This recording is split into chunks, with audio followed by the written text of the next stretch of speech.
Kisah bagaimana orang salafus salih dulu yang pernah berbuat dosa lalu mereka bertaubat, ya. Kisah tentu yang sangat luar biasa, di antaranya adalah kisah taubatnya Tha'labah radhiyallahu anhu. Sahabat Nabi yang mulia ini adalah anak muda yang masih muda dan keimanan sudah tertanam dalam hatinya. Zaman dulu orang tidak punya kamar mandi dalam rumah, maka orang kalau mau pergi ke WC ataupun mau mandi, maka biasanya orang pergi ke padang pasir. Satu waktu Tha'labah radhiyallahu anhu ini keluar, kemudian dia ke padang pasir, lewat, bukan sengaja, lewat. Rupanya dia melewati sebuah tempat mandi tapi untuk seorang wanita Ansar, wanita dari Madinah, ya. Dan wanita ini terkenal, ya, sangat punya kecantikan dan kulitnya putih bersih. Dan ini bukan terlihat, telanjang bulat semuanya, tidak. Tetapi Tha'labah radhiyallahu anhu lewat.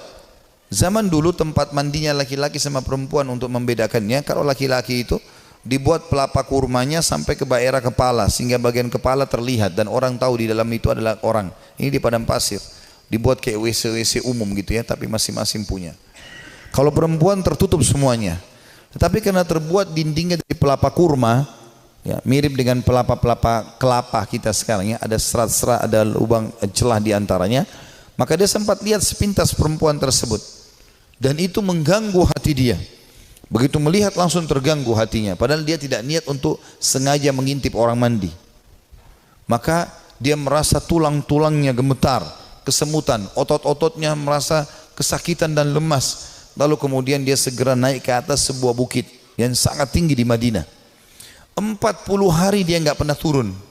40 hari di atas gunung tersebut bertaubat kepada Allah Subhanahu wa taala. Salat di sana, dia makan minum di sana, pokoknya tidak mau pulang ke rumahnya. Nabi SAW memiliki tradisi, seringkali beliau kalau habis salat melihat sahabat-sahabatnya. Tapi karena Tha'labah ini bukan orang yang sering ada di depan, maka Nabi SAW tidak melihat dia. Jibril alaihissalam datang setelah 40 hari dari masa perbuatan Tha'labah ini radhiyallahu anhu, mengatakan, "Hai Muhammad, Allah memerintahkan kau untuk memanggil Tha'labah yang sedang berada di atas gunung karena dia merasa bersalah dengan dosanya." Maka Nabi SAW mengutus beberapa sahabat mencari Tha'labah, ditemuilah, lalu dibawa. Begitu masuk ke dalam masjid, dia keringat dingin, wajahnya memerah, kehitam-hitaman, ketakutan sekali. Kata Nabi SAW, "Ada apa dengan engkau hai Tha'labah?" Dia mengatakan, "Ya Rasulullah, saya telah melakukan maksiat yang besar sekali." Kata Nabi SAW, rahmatnya Allah lebih luas, ya. Kemudian waktu itu diiqamahkan solat, maka solat Nabi SAW bersama para sahabat Tha'labah pun ada. Sementara solat Nabi SAW membaca ayat tentang neraka, maka Tha'labah pun pingsan dalam solatnya, pingsan. Setelah itu habis sholat para sahabat menyampaikan, Nabi SAW datang membangunkan. Setelah bangun kata Nabi SAW, "Ada apa dengan kau hai Tha'labah?" "Ya Rasulullah, saya melakukan dosa yang sangat besar bagi saya. Selama 40 hari saya merasa terus dihantui dengan ketakutan atau diselimuti dengan ketakutan ini. Merasa luar biasa, ya. Masalah saya melihat wanita tidak sengaja yang lagi mandi." Maka dia pun berkata, Nabi SAW mengatakan, "Rahmat Allah luas, mohon ampunlah." Dia mengatakan, "Ya Rasulullah, tapi hati saya masih betul-betul terganggu dengan ini." Ya. Maka Nabi SAW setelah mengatakan rahmat Allah luas, pulanglah semua sahabat ke rumah, sampai beritakan Nabi SAW kalau Tha'labah sakit di rumahnya. Maka Nabi SAW datang ke rumahnya, kemudian ingin meletakkan kepala Tha'labah di atas paha Nabi SAW. Tha'labah terus berusaha menjauh radhiyallahu anhu. Kata Nabi SAW, "Kenapa kau jauhkan kepalamu dariku?" Dia mengatakan, "Ya Rasulullah, kepalaku penuh dengan dosa." Ini bayangkan sosok seorang sahabat yang hanya sekedar melihat tidak sengaja wanita, ya, yang sedang mandi, itu pun cuma di celah-celah pelapa-pelapa kurma itu. Maka Nabi SAW mengatakan rahmat Allah luas. "Apa yang kau rasakan hai Tha'labah?" Kata Nabi SAW. Kata Tha'labah, "Ya Rasulullah, semenjak saya lakukan perbuatan tersebut, hatiku rasanya seperti sedang direngut ya, seperti ditekan dengan sesuatu. Tulang-tulangku dan otot-ototku seperti kesemutan semuanya. Aku merasa ketakutan yang luar biasa. Apa harapanmu, kata Nabi SAW? Dia bilang, harapanku agar Allah memaafkan semua dosa-dosaku. Ya, bukan cuma itu saja, aku memaafkan, mohon supaya Allah maafkan semua kesalahanku. Maka Nabi SAW mendapat wahyu dari Jibril AS. Jibril mengatakan, sampaikan kepada Tha'labah, hai Muhammad, kalau Allah sudah memaafkan bukan cuma itu, tapi semua dosanya. Maka Nabi SAW mengatakan, hai Tha'labah, terimalah berita gembira, karena sungguhnya Tuhanmu Allah telah memaafkanmu, dan ini Jibril datang menyampaikan wahyu itu. Maka Tha'labah pun bergembira, senyum, kemudian dia bertakbir lalu meninggal dunia. Maka pada saat dia wafat, teman-teman sekalian radhiyallahu anhu, sahabat Nabi yang mulia, saking takutnya dengan Allah sampai mati, meninggal, ajalnya datang.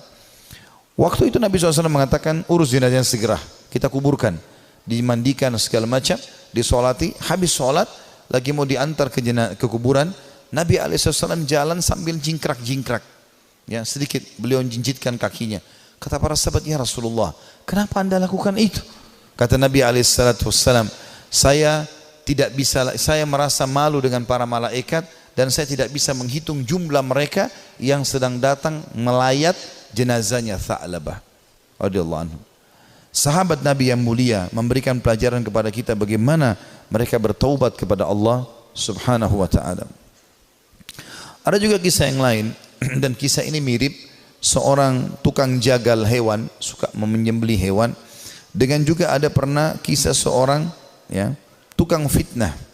Dua-duanya mirip kisahnya, tapi saya satukan saja. Ini disebutkan oleh para ulama tentang kisah taubatnya orang-orang terdahulu. Dua-duanya ini, tapi di waktu yang berbeda, di tempat yang berbeda, pernah melihat seorang wanita dan dia tertarik dengan wanita tersebut. Ya.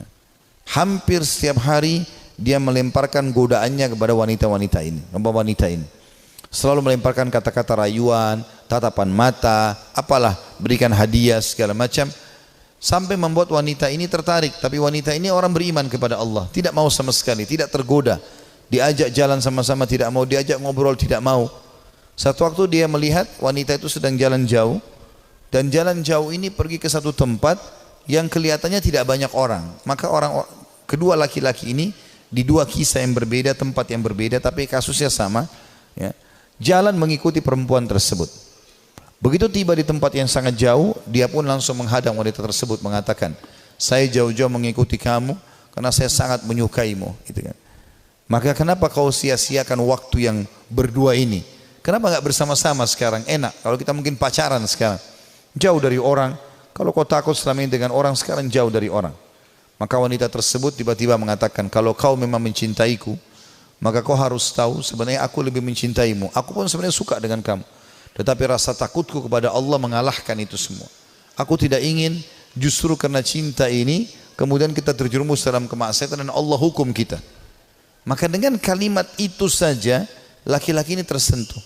Lalu dia mengatakan, subhanallah, yang telah memberikan peringatan kepadaku melalui lisanmu. Kau takut kepada Allah dan aku tidak takut kepada Allah. Lalu laki-laki tersebut meninggalkan si perempuan tadi, dan semenjak itu dia bertobat kepada Allah Subhanahu wa ta'ala, tidak mau lagi mengenal kecuali yang halal dari mereka. Seorang salafus saleh yang lain yang luar biasa, dia karena takutnya dengan fitnah wanita, maka dia mengatakan, ya Allah, jadikanlah seluruh wanita yang tidak halal bagiku, ya, tidak ada perbedaan, atau hilangkan syahwatku dari seluruh wanita yang tidak halal bagiku. Maka dia mengatakan, demi Allah, Allah kabulkan doa saya, sehingga tidak ada syahwat kecuali pada istri saya saja, pada yang halal, dan tidak ada bedanya antara wanita yang tidak halal bagiku dengan sebuah tembok. Artinya betul-betul mereka ingin menjaga diri dari perbuatan yang salah. Dinukil kisah yang lain seorang anak muda. Ini kenapa saya sebutkan banyak kisah anak muda, karena memang anak-anak muda yang banyak terjerumus dalam kemaksiatan, karena mereka punya potensi, energi, ya, banyak sekali kesempatan, dan ingin tahu sesuatu itu lebih besar daripada orang yang sudah berumur. Walaupun memang orang berumur pun bisa terjadi, tapi umumnya orang kalau sudah tua khawatir berbuat dosa. Maka ada seorang anak muda selalu berbuat maksiat di zaman Nabi Musa alaihissalam. Sibuk dengan dosa-dosa yang dia lakukan. Setiap hari diingatkan, Nabi Musa tidak mau tahu. Sampai masyarakat dari Bani Israel pun sudah merasa ini orang tidak ada lagi solusinya nih. Ini sudah tidak ada solusinya orang ini. Maka mereka mengeluh kepada Musa alaihissalam. Allah pun berfirman kepada Musa melalui Jibril alaihissalam, usir anakmu itu dari negerimu. Tidak boleh lagi ada di sana dia. Maka Musa alaihissalam menyampaikan kepada Bani Israel, kalau Allah sudah menurunkan firman-Nya menyuruh anak muda ini diusir. Maka anak muda pun itu diusir dari kota tempat Nabi Musa alaihissalam dengan Bani Israel tinggal. Terus saja dia jalan sampai tiba di sebuah padang pasir yang luas. Kemudian dia merasa dirinya sakit, lemah, terpukul karena jauh dari orang-orang. Maka dia pun lalu berkata, ya Allah, jangan engkau haramkan aku dari rahmat-Mu. Aku tahu aku telah berbuat dosa, tapi rahmat-Mu jauh lebih luas. Aku bertobat dan beristighfar kepadamu dari seluruh dosaku ya Allah. Maka maafkanlah aku. Terus dia ucapkan permohonan maafnya kepada Allah. Sampai 3 hari berturut-turut, setelah itu dia meninggal dunia si anak muda ini.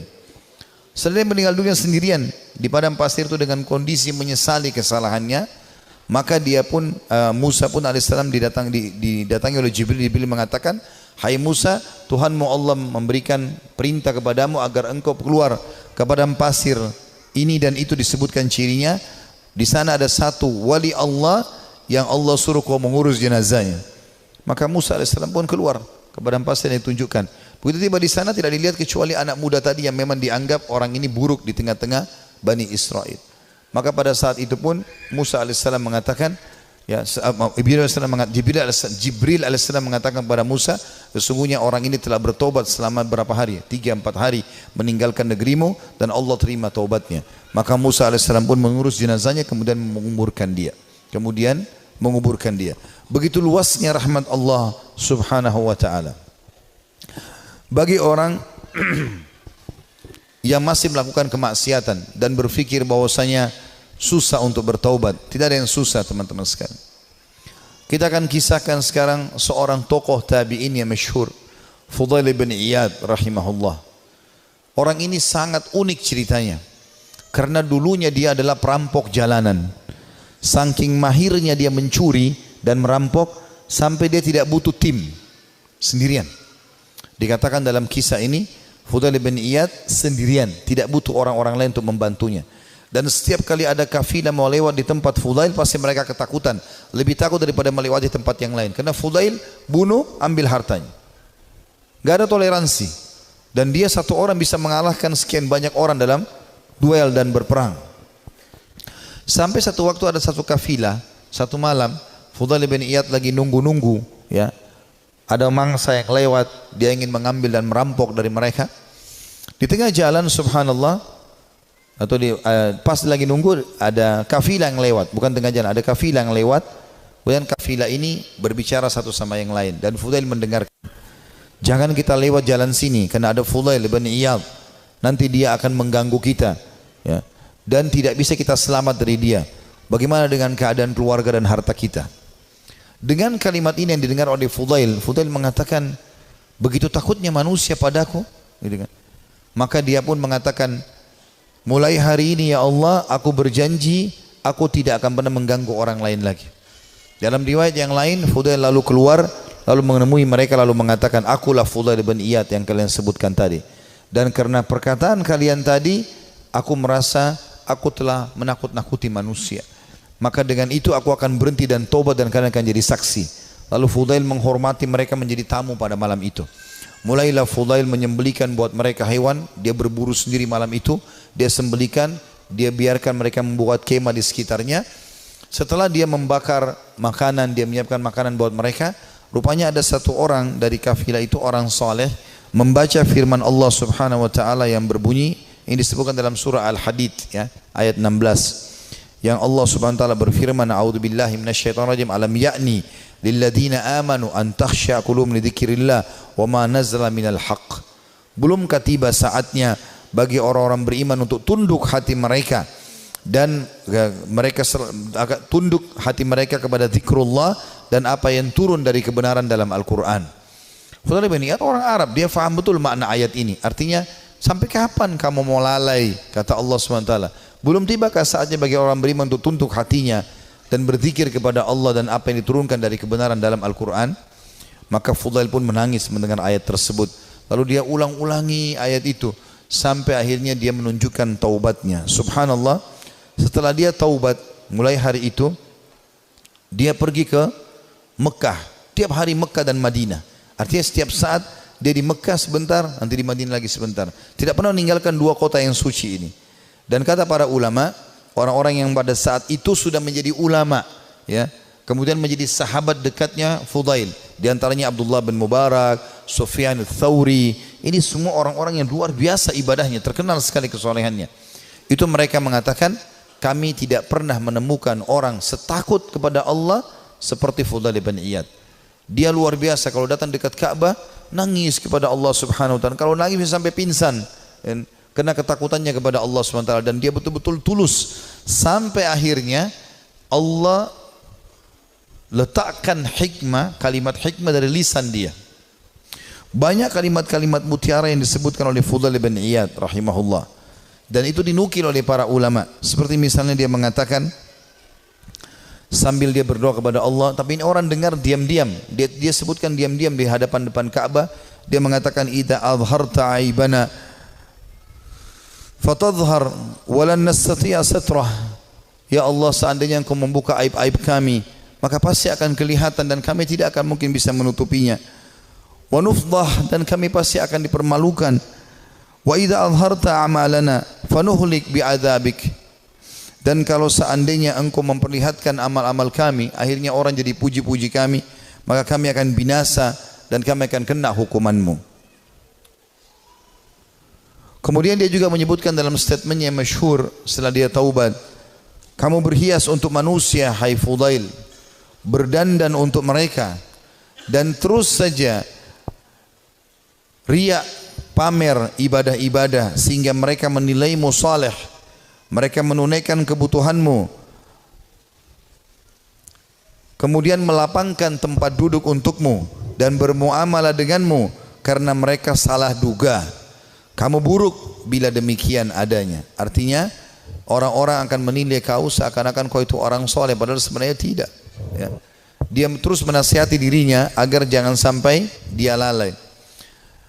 Ibnu Mubarak berkata, Abdullah bin Mubarak setelah melihat ibadahnya Fudail bin Iyad yang tadinya penjahat besar, perampok jalanan, suka membunuh dan merampas harta orang, sesungguhnya Fudail merupakan bukti kebenaran kekuasaan Allah Azza wa Jal yang dimuncul dengan Allah atau Allah memunculkan hikmah melalui lisannya. Dia termasuk manusia yang dikaruniai manfaat dari amal-amalnya. Disebutkan dalam Syiar Alam Nubala di jilid 8 halaman 425. Artinya ini bukti nyata tanda-tanda kebesaran Allah. Tadinya penjahat besar, pembunuh, lalu dia taubat nasuha. Dia tinggalkan semua kesalahannya. Allah tidak mau tahu masa lalu orang, tapi Allah Subhanahu wa taala menilai sekarang ke depan. Fudail berkata kepada seseorang yang bertanya, bagaimana caranya supaya bisa menjadi takut kepada Allah sebagaimana Anda ini takut? Ya, Anda bisa taubat seperti ini, luar biasa. Kata dia, kosongkan hatimu untuk sedih dan takut sampai keduanya dapat bersarang. Apabila keduanya bersarang di hatimu, maka keduanya akan membentengimu dari melakukan maksiat dan menjauhkan dirimu dari api neraka. Disebutkan juga dalam Syiar Alam Nubala jilid 8 halaman 438. Artinya dia mengatakan, yang membuat saya seperti ini, saya sengaja menanamkan rasa takut saya kepada Allah. Saya mempelajari tentang kemahabesarannya Allah Subhanahu wa taala sebagai pencipta, beratnya siksaannya kalau melanggar terus-menerus, ya. Kemudian saya biarkan tersarang dalam hati saya. Maka akhirnya itu membentengi saya dari kemaksiatan. Dia juga berkata, sedih karena Allah di dunia menghilangkan keresahan di akhirat, dan terlalu gembira di dunia menghilangkan manisnya ibadah. Nah, artinya dia mengatakan sedih karena Allah di dunia, maksudnya merasa rindu dengan surga, takut dengan dosa, menghilangkan keresahan di akhirat. Tidak akan mungkin bersatu antara dua kesedihan, gitu kan. Dan terlalu gembira dengan dunia, tidak pernah ada cobaannya misalnya. Tapi walaupun tidak mungkin, ya pasti manusia akan diuji oleh Allah SWT supaya dia tidak terlalu bergantung pada dunia ini. Dan terlalu gembira dengan dunia berlebih-lebihan sampai terbahak-bahak, sampai luar biasa merasa hidupnya harus selalu kegembiraan, padahal itu juga tidak mungkin terjadi. Maka akan membuat, ya, atau menghilangkan manisnya ibadah. Dia juga menasihati dirinya setelah dia taubat, mengatakan, wahai jiwa, kasihan kamu ini. Kau selalu berbuat buruk, namun kau mengira dan merasa dirimu baik. Kamu tidak tahu, tetapi merasa selevel dengan ulama. Kamu kikir, tapi kamu merasa dirimu dermawan. Kamu bodoh, tapi kamu merasa pintar dan cerdas. Ajalmu pendek, tapi angan-anganmu sangat panjang. Ya, ini kalimat-kalimat mutiara yang luar biasa. Rupanya setelah dia bertaubat kepada Allah Subhanahu wa taala, Allah berikan kalimat-kalimat ini kepadanya, ya. Dia mengatakan, saya ulangi, wahai jiwa, kasihan kamu. Kau berbuat buruk, namun kau mengira dirimu berbuat baik. Artinya, amal-amal yang kau kerjakan ini masih kurang. Tapi kenapa kau selalu merasa bangga? Ini dia nasihati dirinya sendiri. Karena ada orang kadang-kadang begitu, dikuasai oleh syaitan, dia merasa bangga. Saya sudah haji sekian kali, saya sudah pernah bersedekah ini dan itu, saya pernah bangun masjid satu masjid itu terus yang dibahas. Apa saja semuanya dibanggakan. Maka dia menasihati dirinya supaya dia terus termotivasi mau ibadah. Dia mengatakan, wahai jiwa, kasihan kamu. Kau sebenarnya berbuat buruk masih sedikit, tapi kau pikir dirimu sudah berbuat banyak. Kau tidak tahu, ya, tapi kau menganggap dirimu selevel dengan ulama. Ini juga banyak jadi penyakit di dalam tengah-tengah penuntut ilmu. Baru belajar setahun 2 tahun sudah merasa dirinya luar biasa. Akhirnya sudah mulai membicara tentang ulama ini, tentang ulama itu. Habis waktunya untuk itu. Maka semestinya seseorang menyadari kalau dia baru belajar, ya sudah dia belajar. Sebagaimana dikatakan oleh Fudail di sini rahimahullah. Beliau mengatakan, kau tidak tahu tapi kau merasa dirimu selevel dengan ulama. Yang ketiga dia bilang bahwa dirinya, kamu kikir tapi kau merasa dirimu dermawan. Ya, artinya berapa banyak sih yang kau sudah sedekahin sehingga kau selalu banggakan, hai Fudail? Padahal sebenarnya kau bakhil. Sedikit sekali yang kau keluarkan dibandingkan nikmat Allah yang melimpah kepadamu. Ini juga, ya, tamparan yang sangat keras bagi orang yang tadi baru sedekah sekali, 2 kali, 3 kali dalam 1 bulan, dalam 1 tahun, bahkan mungkin 10 tahun sekali, atau mungkin seumur hidup baru melakukan 1 kebaikan itu. Tadi misalnya membangun sebuah masjid atau 1 kegiatan, sudah dibangga-banggakan, ya. Kemudian dia mengatakan yang keempat, kau bodoh tapi merasa dirimu pintar dan cerdas. Ada orang juga ini kena penyakit ini, ya. Begitu dia sudah belajar agama, dia sudah mulai faham sedikit ayat, hadis, maka dia rasa dirinya tidak perlu belajar lagi. Ini keliru. Kita harus menuntut ilmu sampai menjelang meninggal dunia. Dan beliau mengatakan, ajalmu pendek tapi angan-anganmu sangat panjang. Artinya banyak angan-angan yang kau bangun tapi sebenarnya semuanya itu mengganggu hidupmu. Juga dia berkata, Fudail rahimahullah, manusia paling berdusta adalah mereka yang mengulangi perbuatan dosa yang pernah dilakukannya. Manusia yang paling dusta adalah manusia yang mengulangi apa yang pernah dia lakukan dulu. Manusia yang paling bodoh, jadi kalau dia pernah buat dosa dia ulangi lagi, berarti dia manusia paling dusta. Karena dia sudah tahu salah tapi kenapa dia lakukan. Lalu dia mengatakan manusia paling bodoh adalah manusia yang memperlihatkan amal kebaikannya. Kalau ada manusia yang mau dinilai dia paling bodoh, adalah orang yang suka pamer-pamer amalnya. Ya, saya ini lakukan, saya sudah haji sekian kali, saya sudah bangun masjid ini dan itu, saya sudah begini dan begitu. Dia banggakan amalnya. Itu manusia yang paling bodoh. Karena hilang semua pahalanya dengan dia riya. Lalu dia mengatakan manusia yang paling dekat dengan Allah, yang paling takut kepadanya. Ini juga statementnya mirip dengan apa yang dikatakan oleh sebagian ulama yang membuat Umar bin Khattab radhiyallahu anhu yang mendapatkan kemuliaan sabda Nabi SAW, wahai Ibnu Khattab, kalau kau lewat di sebuah lembah, syaitan melihat kau lewat di lembah itu, maka dia akan mencari lembah yang lain karena takut bertemu denganmu. Kata ulama, syaitan takut dengan Umar bin Khattab, padahal Umar enggak melihatnya. Bertemu dengan Umar aja syaitan cari tempat lain. Jadi jangankan menggoda, jadi dia bahkan menghindar dari Umar, padahal Umar tidak melihatnya. Karena rasa takutnya Allah SWT kepada Allah. Karena rasa takutnya Umar bin Khattab kepada Allah Subhanahu wa taala. Jadi siapa yang takut kepada Allah, Allah akan buat, ya, seluruh makhluk takut kepadanya. Dan siapa yang tunduk kepada Allah, Allah juga tundukkan makhluk kepadanya. Ya, semua itu siapa yang cinta kepada Allah, Allah akan buat makhluk cinta kepadanya, dan seterusnya. Juga kata beliau, manusia tidak akan sempurna sehingga agamanya mampu mengalahkan nafsunya, dan manusia tidak akan binasa sehingga nafsunya mengalahkan agamanya. Ini statement yang mulia. Beliau mengatakan, kalimat ini penting untuk digarisbawahi teman-teman sekalian. Manusia tidak akan sempurna sehingga agamanya mampu mengalahkan nafsunya. Artinya ilmu yang dia pelajari itu menjadi patokan dan pegangan hidupnya, sehingga nafsunya diawasi oleh ilmunya. Karena ilmu agama itu mengawasi kita. Ilmu agama mengawasi kita. Kalau kita belajar agama, ilmu kita sudah tahu halal haramnya Allah seperti bodyguard. Kita mau makan, mau minum, mau mencari pendapatan, mau bergaul, agama akan mengatakan itu boleh atau tidak boleh. Maka orang yang sempurna adalah orang yang justru ilmu agamanya itu bisa mengontrol hawa nafsunya. Dan sebaliknya, orang yang binasa adalah orang yang nafsunya mengalahkan agamanya.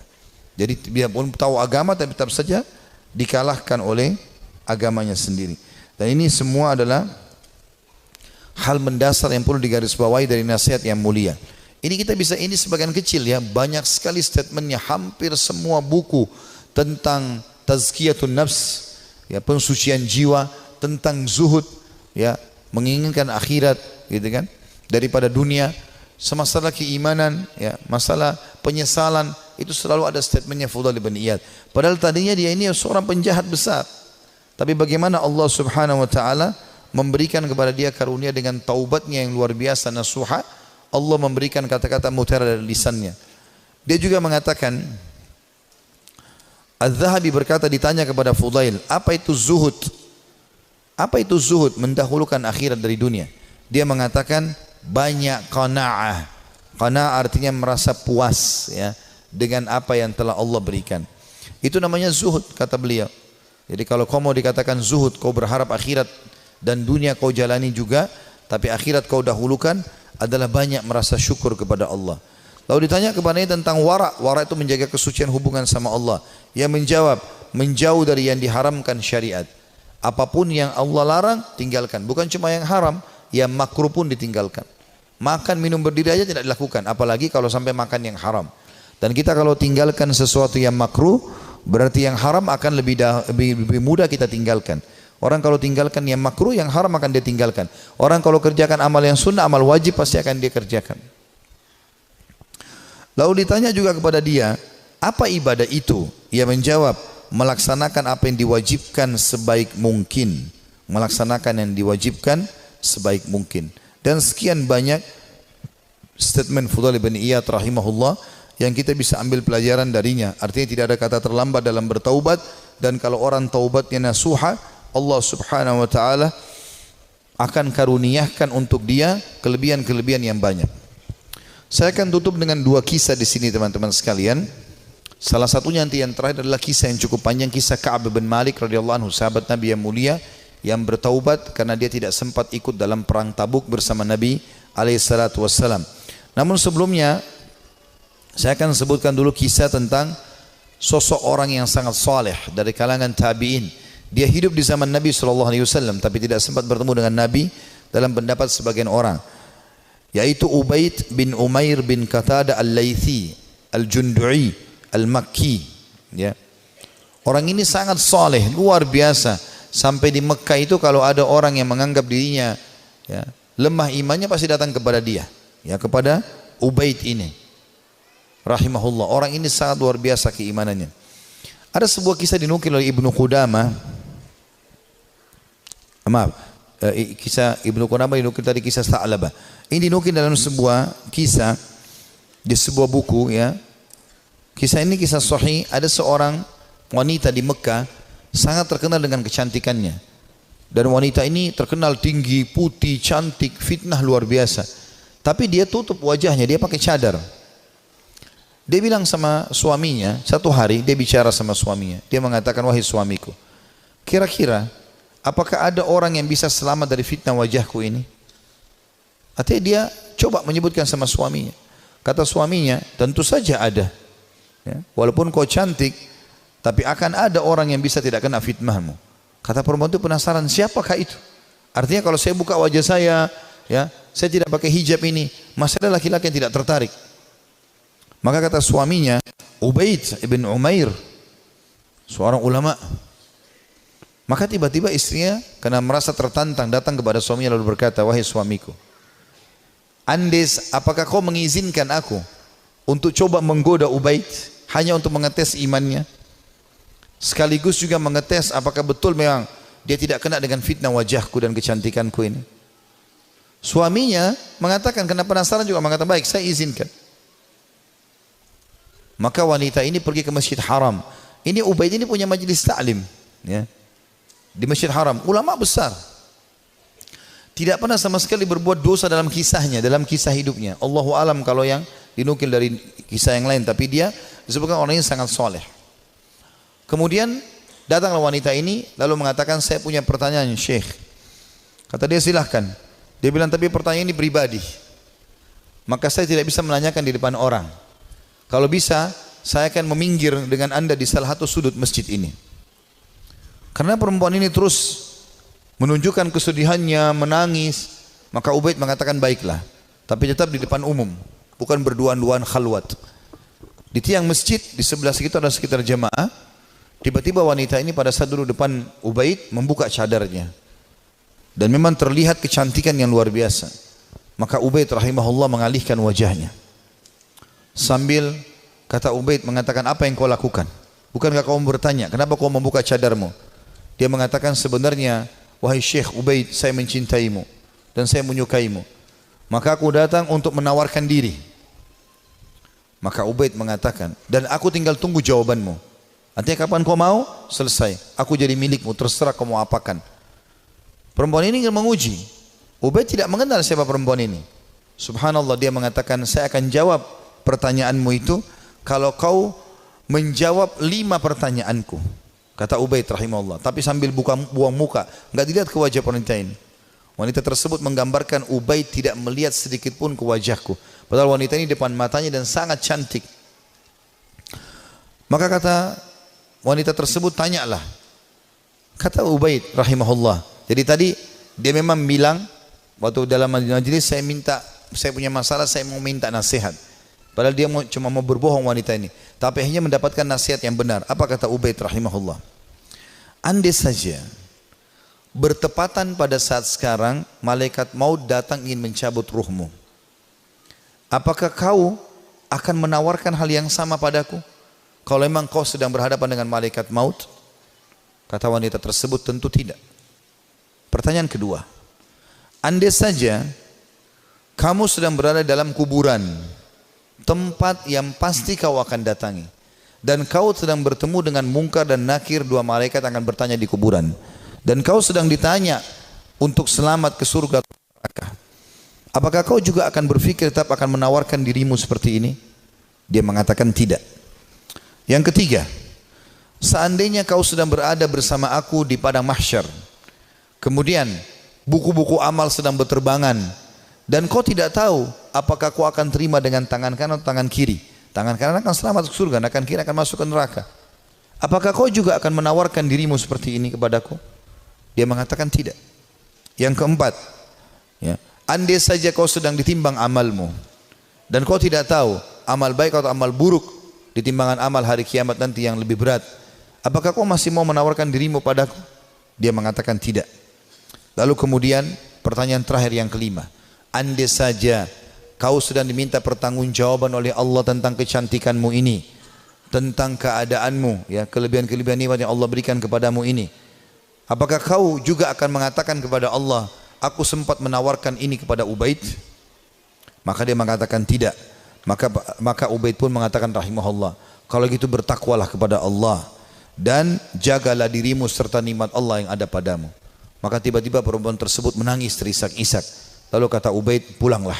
Lalu Ubaid berdiri tanpa melihat sedikit pun ke wajah wanita tersebut. Setelah dia pergi, wanita itu pulang ke rumahnya. Suaminya sudah menunggunya, ingin mengetahui berita apa yang ada sebenarnya. Maka setelah dia pulang, suaminya kaget melihat matanya merah, menangis. Kata suaminya, apa yang terjadi wahai istriku? Dia mengatakan, sungguh aku akan binasa wahai suamiku. Aku tadinya niat ingin bermaksiat kepada Allah, Allah meluruskanku justru melalui Ubaid. Dan sungguh Ubaid adalah orang saleh. Dan semenjak hari itu perempuan itu tidak pernah dandan lagi sama sekali sampai ajal datang menjemputnya. Teman-teman sekalian, orang yang saleh, orang yang tulus kepada Allah Subhanahu wa taala, memang orang-orang yang justru tidak mudah tergoda. Kalau antum hanya sekedar dengan godaan sedikit mudah tergoda, itu masih orang biasa. Tapi kita harus menjadi orang yang luar biasa memang. Tidak boleh mudah tergoda. Allah Subhanahu wa taala menyebutkan tentang ahli surga di dalam firman-Nya pada saat mereka masuk ke dalam surga nantinya di hari kiamat, itu disebutkan malaikat akan masuk dari semua pintu-pintu istana mereka. Dan mereka akan berkata para malaikat, salamun alaikum bima sabartum fa ni'ma uqbad dar. Selamat buat kalian, keselamatan buat kalian atas kesabaran kalian, dan ini sebaik-baik tempat untuk kembali, surga maksudnya. Kata ulama tafsir, yang dimaksud dengan makna malaikat akan berkata, ya, selamat atas keselamatan, atas kesabaran kalian, karena mereka sabar dalam 3 hal. Ini butuh kesabaran teman-teman sekalian. Yang pertama, sabar dalam mengerjakan ketaatan. Untuk bangun sholat, untuk tutup aurat, mencari pendapatan halal, ya, itu semua butuh kesabaran. Duduk di majelis ilmu seperti ini butuh kesabaran. Bangun sholat malam butuh kesabaran. Bersedekah padahal kita butuh kesabaran. Berbakti dengan orang tua yang sudah sangat tua butuh kesabaran. Konsisten dengan kejujuran butuh kesabaran. Perjuangan semuanya butuh sabar. Ini sebab masuk surga karena kesabaran. Yang kedua, sabar dalam menolak kemaksiatan. Jadi semua kita di sini yang hadir punya peluang berzina, punya peluang berbohong, punya peluang melakukan semua dosa. Bukankah sekarang di zaman kita fitnahnya sangat besar? Di handphone kita bisa masuk penawaran zina dengan sangat mudah. Bukankah sangat mudah kita untuk riba, menipu, mencuri, apa saja? Tapi subhanallah butuh kesabaran. Sabar dalam meninggalkan kemaksiatan. Sabar. Dan kata ulama, beda pahalanya antara orang yang meninggalkan maksiat karena dia tidak punya peluang. Misal dia cuma sepintas lihat spanduk ajakan untuk ke diskotik, atau dia ada penawaran apa, lalu dia bilang, ya saya nggak suka, cuma sebatas itu. Beda pahalanya dengan orang yang sedang bergejolak godaan yang luar biasa. Jadi misalnya memang lagi ada lawan jenis yang mengganggu dia, kemudian dia bergejolak juga ingin mengikuti hawa nafsunya, itu beda pahalanya. Nabi Yusuf alaihissalam waktu digoda oleh wanita istri raja yang ratu Mesir, itu Allah mengatakan walaqad hamma bihi wa hamma biha laula ar-ra'a burhana rabbih. Ya. Yusuf sudah cenderung sama perempuan itu cenderung pada Yusuf. Artinya Nabi Yusuf alaihissalam manusiawi, tapi beliau coba berusaha menghindar, sabar, menghindar terus sampai akhirnya Allah SWT berikan tanda-tandanya, akhirnya selamat dari godaan tersebut, gitu kan. Artinya kesabaran di sini butuh ekstra pada saat ada peluang untuk berbuat dosa itu. Dan yang ketiga, sabar dengan cobaan harian. Sabar dengan cobaan harian. Izinkan saya teman-teman sekalian kita tutup dengan ini insyaallah ya. Kisah tentang Ka'ab bin Malik radhiyallahu anhu. Dan kisah ini adalah kisah yang sangat unik dari seorang sahabat Nabi yang taubat nasuha dari dosanya. Tapi kisah ini memang cukup panjang, saya akan bacakan ya. Dia mengatakan dalam riwayat Bukhari, dalam riwayat yang sahih, aku tidak pernah tertinggal, kata Ka'ab bin Malik, dari Rasulullah SAW dalam peperangan apapun yang dipimpin oleh beliau, kecuali dalam perang Tabuk. Dan perang Tabuk ini terjadi perang terakhir Nabi SAW sebelum beliau meninggal. Setelah pembebasan kota Mekah, beliau menuju ke wilayah Tabuk, dan Tabuk ini jaraknya sangat jauh dari Madinah, dan waktu itu musim panas. Dan musim panas ini puncak-puncaknya panas, biasanya buah kurma lagi sangat bagus ya, hasil panennya. Justru makin panas makin bagus kualitas kurma. Dia mengatakan, saya tidak pernah ketinggalan perang bersama Nabi SAW kecuali di perang Tabuk. Memang aku juga tertinggal dalam perang Badr, namun tidak ada seorang pun yang tertinggal waktu itu dicelah. Karena Rasulullah SAW dan kaum muslimin keluar untuk menghadang kafilah dagang Quraisy yang pulang dari Syam, hingga kemudian Allah mempertemukan mereka dengan musuh mereka tanpa rencana. Maksudnya perang Badr ya. Saya tidak hadir di Badr, kata Ka'ab radhiyallahu anhu, karena memang waktu itu bukan kewajiban tapi pilihan. Cuma di perang Tabuk memang kewajiban, dan aku terlalaikan pada saat itu. Kata beliau, dan sebelumnya aku telah hadir bersama Rasulullah SAW pada malam Aqabah. Aqabah ini nama Jumrah, Jumrah Aqabah. Orang kalau haji biasa tahu masalah itu. Tempat melontar Aqabah. Aqabah itu sebuah bukit yang kecil, namun bisa dinaiki oleh orang dan bisa orang merasa tinggi dari tempat itu, diistilahkan dengan Aqabah. Pada malam Aqabah, waktu Nabi SAW sebelum hijrah ke Madinah, pernah ada baiat Aqabah, janji setia di Aqabah, dan Ka'ab hadir pada saat itu. Dan sebelumnya kata beliau, aku telah hadir bersama Rasulullah SAW pada malam Aqabah sewaktu kami bersumpah setia membela Islam. Ya. Dia mengatakan, dan kehadiranku di malam itu tidak bisa digantikan dengan perang Badar. Walaupun perang Badar lebih dikenang di tengah orang-orang daripada Baiat Aqabah atau janji setia di Aqabah. Dan di antara kisah hidupku adalah ketika aku tertinggal dari Rasulullah SAW pada perang Tabuk, aku tidak pernah merasa lebih kuat dan lebih mampu daripada keadaanku ketika aku tertinggal dari perang itu. Jadi maksudnya pada saat itu aku tidak punya alasan untuk tidak ikut perang Tabuk. Waktu itu Nabi SAW mewajibkan semua laki-laki yang kuat dan tidak punya udzur. Ya. Pada saat itu aku sangat kuat, belum pernah aku sekuat itu sebelumnya. Demi Allah, aku sebelumnya tidak pernah memiliki dua kendaraan, namun di perang itu aku memilikinya.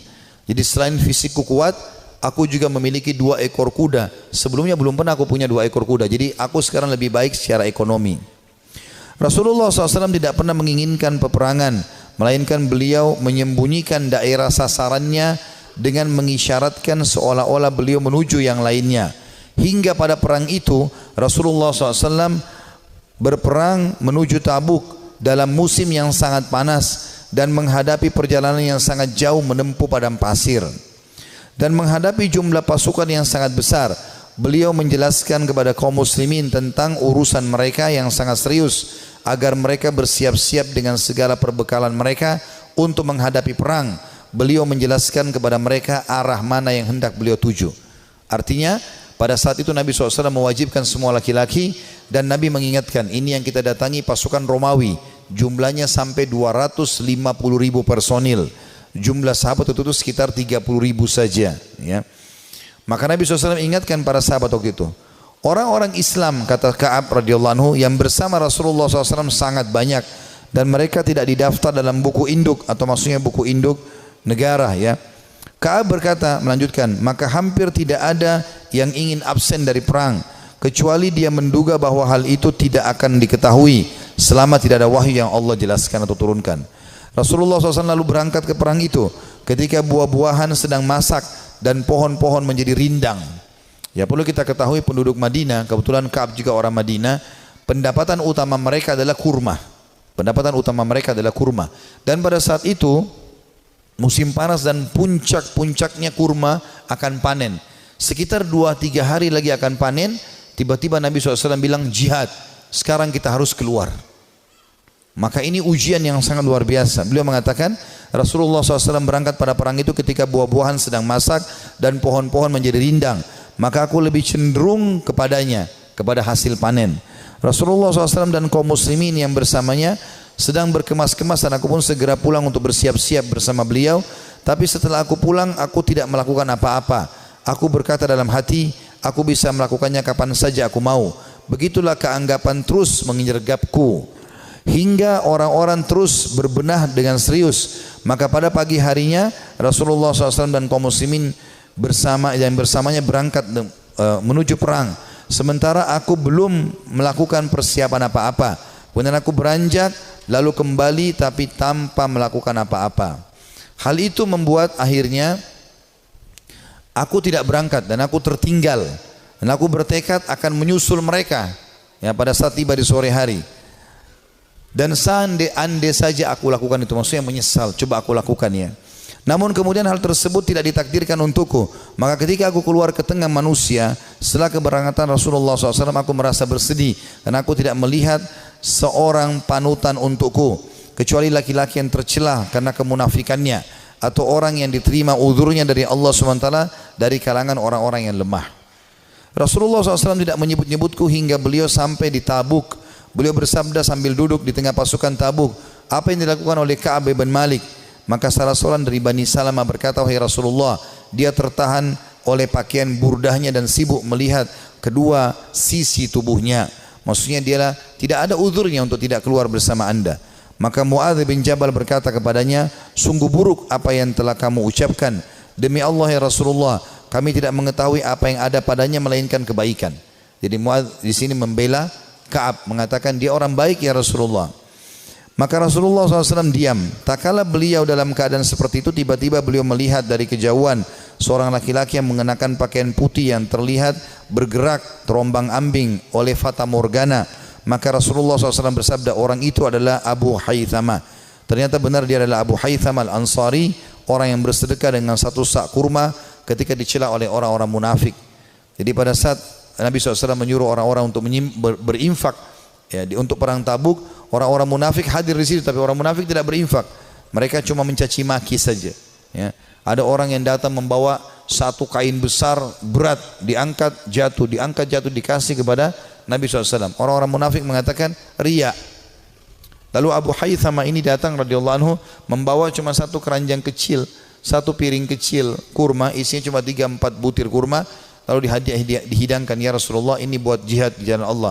Maka orang-orang munafik juga menghina Abu Haythama sambil mengatakan, ya, untuk apa ini? Mau diapakan dengan 3-4 butir kurma? Tapi akhirnya Allah Subhanahu wa taala memuji karena infaknya itu. Ka'ab berkata, tak kalah sampai berita kepadaku bahwa Rasulullah SAW telah pulang dari Tabuk, kesedihanku datang lagi. Aku mulai mengingat dusta dan berkata, aku ingin berdusta dan berkata, dengan apa? Aku mengingat dusta dan berkata, dengan apa bisa lolos? Dengan apa aku bisa lolos dari kemurkaan beliau besok? Untuk itu aku meminta bantuan kepada semua orang cerdik pemikiran dari keluargaku. Maka tak kala diberitahu bahwa Rasulullah SAW telah mendekati Madinah, hilanglah dariku segala pikiran yang batil, hingga aku benar-benar mengetahui bahwa aku tidak akan selamat dari beliau dengan apapun selamanya. Maka aku bertekad untuk bersikap jujur kepada beliau. Rasulullah SAW tiba pada keesokan harinya, dan biasanya apabila pulang dari safar, beliau memulai dengan masjid. Dan beliau sholat 2 rakaat, kemudian duduk di hadapan orang-orang. Ketika beliau melakukan demikian, orang-orang yang tidak ikut perang mendatangi beliau untuk menjelaskan uzurnya dan bersumpah kepada beliau. Mereka bersumpah, mereka berjumlah kurang lebih 80 orang yang tidak ikut berperang di perang Tabuk. Maka beliau menerima lahir mereka, membaiat mereka dan memohon ampun untuk mereka, serta menyerahkan rahasia mereka kepada Allah Subhanahu wa taala. Hingga aku datang, tak kala aku mengucapkan salam, beliau tersenyum dengan senyuman orang yang marah. Kemudian beliau berkata, kemarilah. Aku datang berjalan hingga aku duduk di hadapan beliau. Beliau sallallahu alaihi wasallam berkata kepadaku, kata Ka'ab, apa yang membuatmu tidak ikut serta dalam perang Tabuk? Bukankah kamu telah membeli kendaraanmu, ada kudamu? Ka'ab berkata, aku berkata, wahai Rasulullah, sesungguhnya aku demi Allah, seandainya aku duduk di hadapan orang selain anda dari penduduk dunia, pasti aku yakin bahwa aku akan lolos dari murkahnya dengan sebuah alasan, karena aku telah diberi kemampuan untuk berdebat. Akan tetapi demi Allah, aku benar-benar mengetahui bahwa jika hari ini aku menceritakan kepada anda juz cerita dusta yang dengannya anda bisa merelakanku, tentu tidak lama Allah pasti akan menjadikan anda murka kepadaku. Dan apabila aku menceritakan kepada anda dengan cerita yang jujur, pasti anda murka kepadaku karenanya. Sesungguhnya dengan kejujuran ini aku akan menghadap atau akan mendapatkan akibat yang baik dari Allah. Demi Allah aku tidak punya uzur. Demi Allah aku merasa tidak pernah sekuat dan sekaya daripada keadaanku sekarang pada saat aku tidak ikut Tabuk bersama anda. Maka Rasulullah SAW bersabda, adapun orang ini maka ia telah berkata jujur, maka berdirilah hingga Allah memberikan keputusan kepadamu. Ringkas cerita ini cukup panjang, saya ringkaskan. Maka Ka'ab pun berkata, aku pun merasa plong karena merasa jujur dengan Nabi SAW. Walaupun pada saat itu turun wahyu memperingatkan Nabi SAW untuk memboikotku dengan kedua temanku. Jadi kebetulan ada 2 temannya dari 80 orang tadi yang dianggap orang yang sangat dekat dengan Nabi SAW dan tidak ada punya uzur untuk hadir. Maka kata Ka'ab, kedua orang temanku ini dan aku disuruh boikot oleh Nabi SAW. Maka tidak dijawab salam kami, tidak senyum pada kami, tidak ada yang salaman pada kami, 3 orang ini. Kata Ka'ab radhiyallahu anhu, terus saja ya berlalu beberapa hari sampai aku masuk ke masjid. Kalau kedua temanku menangis di rumahnya dan tidak pergi sholat di masjid, sementara aku sendiri tetap masuk ke masjid dan aku menemukan semuanya orang membuang wajah, tidak ada yang salam. Dan pada saat aku melihat ke arah Nabi SAW, Nabi SAW membuang wajahnya. Tapi kalau aku sedang tidak lihat ke arah Nabi, Nabi sedang melihat ke arahku. Aku terus saja berjalan dalam kondisi tersebut rasanya jantungku, ya hidupku sempit karena betul-betul diboikot pada saat itu. Setelah berjalan kurang lebih 30 hari, sebulan dari masa itu, maka datang perintah dari Nabi SAW, perintah dari Allah agar ketiga orang ini menjauhi istri-istri mereka, termasuk Ka'ab. Maka mereka pun ya melakukan itu. Kata Ka'ab waktu datang utusan Nabi SAW, apakah Nabi menyuruh aku menceraikan istriku? Kata Nabi SAW, kata utusan Nabi SAW, tidak, sama sekali tidak. Tidak ada sama sekali perintah untuk menceraikan, kamu hanya disuruh pisah saja. Kemudian kedua sahabatku, kata Ka'ab, memohon kepada Nabi SAW agar istri-istri mereka memohon kepada Nabi SAW untuk tetap bisa serumah walaupun tidak ada biologis, tapi melayani makan dan minum suaminya. Lalu Nabi SAW izinkan, tapi tidak ada biologis di antara mereka. Lalu kata orang-orang kepada Ka'ab, hai Ka'ab, kenapa kau tidak minta seperti dua sahabatmu tadi?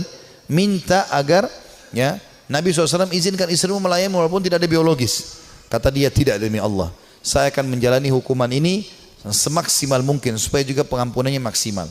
Kata Ka'ab, dalam kondisi seperti itu, satu Madinah memboikot, istriku juga tidak boleh serumah denganku, maka aku menemui seseorang yang datang dari luar Madinah lalu teriak-teriak sambil mengatakan, mana Ka'ab bin Malik, mana Ka'ab bin Malik. Begitu aku melihat orang tersebut, aku mengatakan aku Ka'ab. Orang itu menyerahkan sebuah surat yang ternyata dari Raja Ghassan, seorang raja yang kafir kepada Allah Subhanahu wa taala, yang memang memusuhi Nabi SAW. Maka dia mengatakan, telah sampai dari Raja Ghassan kepada Ka'ab bin Malik, telah sampai kepada kami bagaimana sikap perilaku sahabatmu itu, ya Nabi SAW memboikotmu. Maka kalau kau datang kepada kami akan muliakan kamu, kami akan berikan kamu kedudukan, ya datanglah kepada kami. Maksudnya disuruh murtad, tinggalkan agama Islam, datang kepada Ghassan. Maka kata Ka'ab, demi Allah ini cobaan yang lain, aku akan bersabar. Lalu dia membuang dan membakar surat tersebut.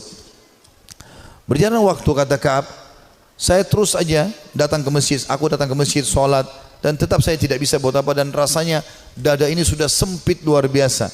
Sampai puncaknya di hari ke-50. Di hari ke-50. Setelah 50 hari kami diboikot, dan aku kebetulan lagi ada di depan rumahku, baru selesai mengerjakan sholat duha, kemudian tiba-tiba turun wahyu kepada Nabi SAW menerima taubat kami bertiga.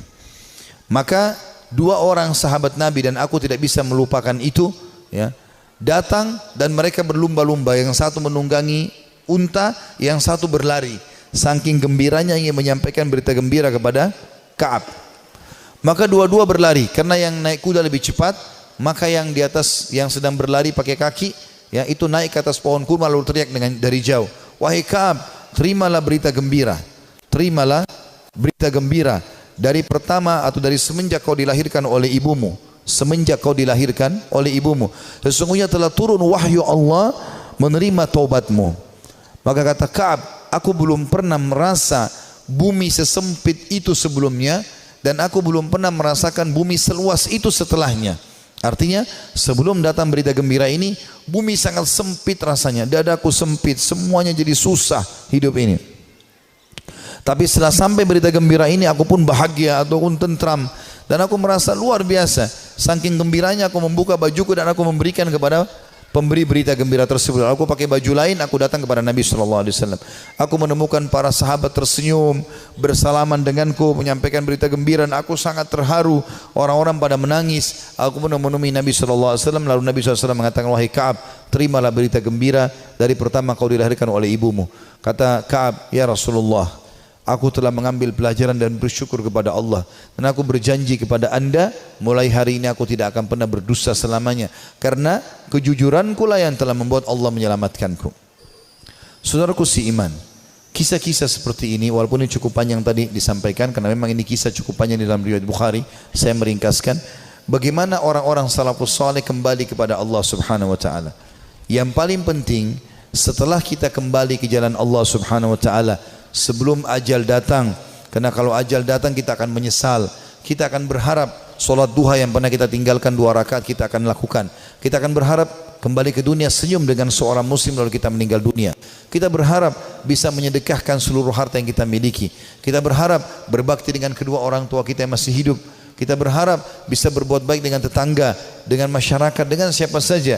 karena semua itu akan ada nilai pahala yang di sisi Allah Subhanahu wa taala.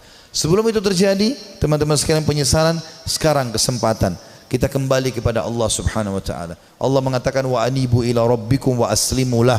Tadi sudah saya bacakan dalam surah Az-Zumar. Kembalilah kalian ke jalan Tuhan kalian dan tunduklah kepadanya. Menjadi orang yang baik, orang yang patuh kepada Allah, orang yang saleh dan salehah, mulia. Dia akan makan, dia akan minum, dia akan punya jabatan, dia akan punya harta, dia akan punya pasangan yang baik seperti dia akan punya anak-anak yang baik dan saleh. Allah akan berikan kebahagiaan dan di akhirat dia akan dapatkan juga yang terbaik. Allah janjikan surga yang luas. Dia akan tinggal tunggu ajal datang saja lalu masuk ke surganya. Orang-orang yang fasik, makannya susah, ya, hidupnya susah. Begitu juga dengan yang lainnya. Bahkan kalaupun ada di dunia itu adalah sifatnya tadarruj, tahapan siksaan dari Allah Subhanahu wa taala. Firaun juga makan, Namrud juga makan, dan seluruh orang yang Allah binasakan juga makan, tapi malah menjadi tadarruj atau tahapan siksa buat mereka. Mereka makin lalai, akhirnya mereka meninggal dalam keadaan kufur, dan penyesalan abadi selamanya bagi Fir'aun sampai tidak ada waktunya, dan kegembiraan bagi Musa alaihissalam sampai tidak ada waktunya. Ini semua akan kekal. Allahu a'lam. Dan ini yang kita sampaikan teman-teman sekalian, mudah-mudahan bisa diambil manfaatnya. Kalau ada benar dari Allah, kalau ada salah dari saya mohon dimaafkan. Subhanakallahumma bihamdika asyhadu an la ilaha illa anta astaghfiruka wa atubu ilaik. Wassalamualaikum warahmatullahi wabarakatuh.